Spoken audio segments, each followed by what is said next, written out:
Hello everyone, welcome to Cynthia Montana channel. Now I'm gonna talk about Lazio price prediction. So before I started, don't forget to like, comment, and subscribe.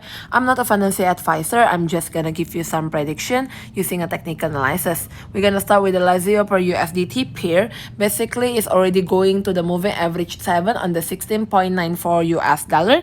And the next one is if they break the point also, then the next move is 16.42 US dollar. For the RSI stochastic, still on the natural position, not overbought, not oversold. This is using a 1 hour chart, basically having a correction to close the green bar here. If they can push it first to the pink one at the 17.89, and the next move is to the 22. Okay, for the Bollinger Band here is having the price range on 15.8 until 19.0355 US dollar. But as you can see in here is still on the sideways like previous, going to 100. Wow.